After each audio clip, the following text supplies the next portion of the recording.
గురువుగారు, చండీ సప్తసతి ఏ పురాణంలో ఉంది? దీనిని ఎవరికి తెలియజేశారు? మార్కండేయ పురాణంలో చండీ సప్తశతి అంతర్భాగంగా ఉంది. దేవీ మాహాత్యాన్ని సాక్షాత్తు మార్కండేయుడే భాగురి అనేటువంటి ఋషికి తెలియజేశాడు. రాజ్యాన్ని పరిపాలిస్తున్న సురధుడు రాజ్యభ్రష్టుడై అడవుల పాలైతే, గృహస్థాశ్రమంలో వచ్చేటువంటి ఇబ్బందులను ఎదుర్కోలేక సమాధి అనే పేరు కలిగిన గృహస్థు అరణ్యానికి వచ్చాడు. వీరిద్దరికీ ఆ ఋషి అద్భుతమైన ఈ దేవీ మహాత్యాన్ని తెలియజేసి వారి కష్టాలను కడతీర్చాడు. ప్రథమ, మధ్యమ, ఉత్తమ భాగాలుగా పేర్కొనబడ్డ ఈ చండీ సప్తశతి మొదటి భాగంలో మధుకైటబుల వృత్తాంతాన్ని వివరించింది. మధుకైటబులు స్వేచ్ఛామరణం అనే వరం కలిగిన వారు.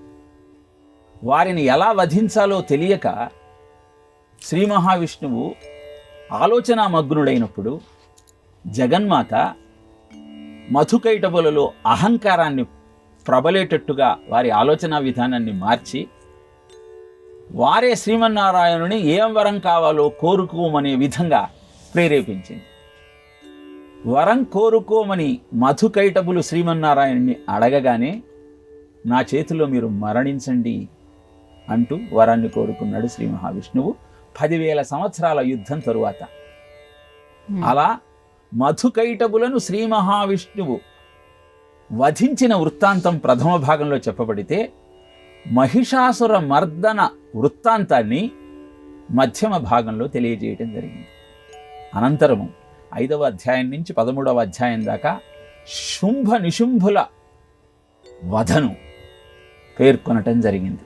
ఇలా 700 శ్లోకాలతో ఈ చండీ సప్తశతి మార్కండేయ పురాణంలో మనకు అందించటం జరిగింది.